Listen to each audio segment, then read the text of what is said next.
Okay, so I'm on site out in Missouri, near St. Louis, Missouri, and we are at Greg Deed's shop. It is a Conoco station. Conoco, sorry. Conoco station. And we're working on a Cavalier.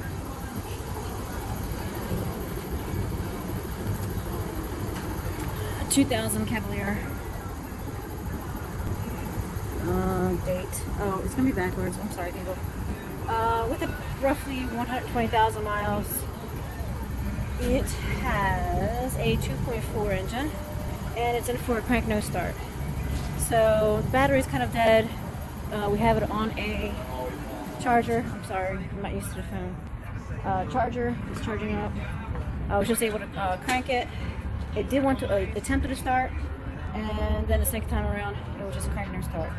So I'm suspecting a fuel pump, but we're not going to just jump to that. I took off the cover here for the relays, and that's what I found. Pretty interesting.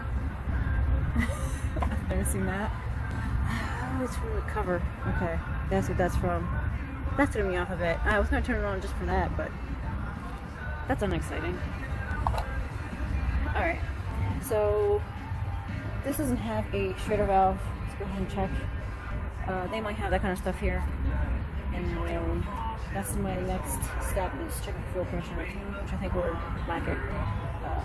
Let's see. We're back. So one of the things I was saying in the Spanish version, I pulled off this regulator here, and it seems to have a light smell of fuel. So I don't know if the fuel pressure regulator is leaking at all. This is vacuum, so we should not have any kind of fuel in here. And if this is pooched, it's also going to affect the way it runs, because then it has extra fuel, floods, whatever, or it's then it's fuel pump pressure the entire time, like, yeah, which is unneeded. It's extra strain on the fuel pump. So let me go put a pressure gauge on this, and I'll get back to you in a second.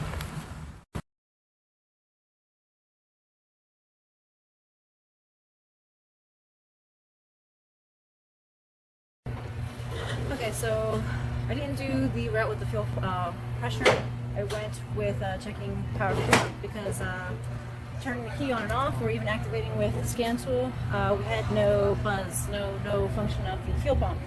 So my next step was just make sure we have power ground back here. So let's see, maybe I'll just turn you around on here. I can't do it while I'm live. Okay. So let me just put my scan tool down so our people and headlight on. Okay, I'm going to show you up here. Here, let me see. Let me see that. Okay, this is the connector for the fuel pump. Is that you see right there? And what I have right now is this big light jumpered in. I have my ground, its circuit, ground, and power activation. Okay, when I take this off, I'll take a picture of that.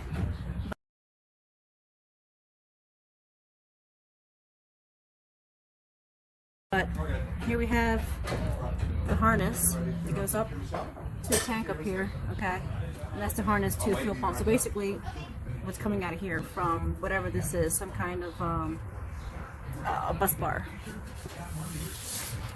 So let's see here. Oh man, this is not going to work. Okay, so I decided to turn it off, turn it back on. I'm going to stand. Okay, so here we have command and state. This is the fuel pump. Let me turn off my headlight and bring it to underneath the car. And I'm going to go ahead and turn on the switch, and we'll see that light turn on. So switch is on, boom. And our connection to the fuel pump is good. Off. Takes a second, there we go, and off. Okay? So there you have it. No further testing required. Fuel pump. We've been knocking out these diacs here in Missouri, Mr. Rob Datter and I.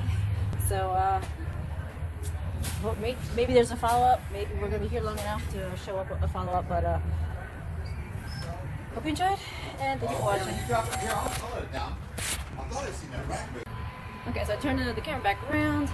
So yeah, I don't know if we're gonna be here long enough to to record the follow-up or anything like that, but hopefully you found this useful. And yeah, we've been knocking out diags left and right here, trying to help cover some of the extreme hospitality they've provided for me and my friends. So yeah, I'm beyond words when it comes to that.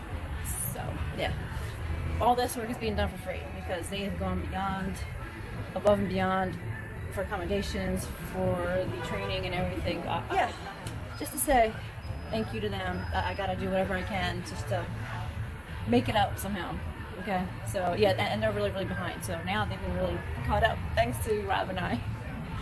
So yeah, hopefully we'll have a follow-up, like I said, and I'll find another one for you guys to do.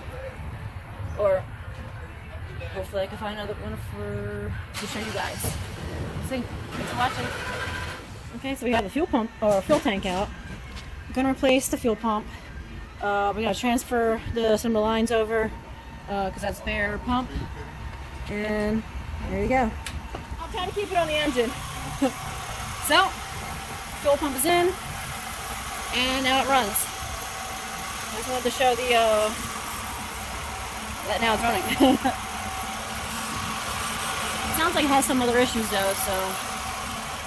We replaced the fuel filter and the fuel pump. Battery was dead, so it's not like we can check codes when it was dead, but we'll go ahead and do that. Yeah, we still gotta do an oil change. Let's see what's up. So there you go. Easy, quick diag. Out in Missouri, another one down. A few more to go. We got cars everywhere.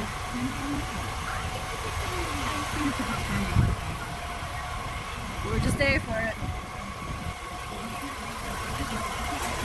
Thanks for watching, guys. Okay, so we're back on this guy. The codes that generated were codes I produced when I was diagnosing. I was unplugging the fuel pressure sensor and like different connections that were underneath and the back when I was checking for powers and grounds and everything else. So good, safe. Oh, and then the other one, there was 3 codes. One was a pressure sensor, tank pressure sensor. The other one was fuel circuit, I guess, or sender high or something. And the other one was random misfires, PO300, which more than likely is due to the fact that it wanted to start and it just looked like a, erratic revolution, engine revolution. So that's not an issue.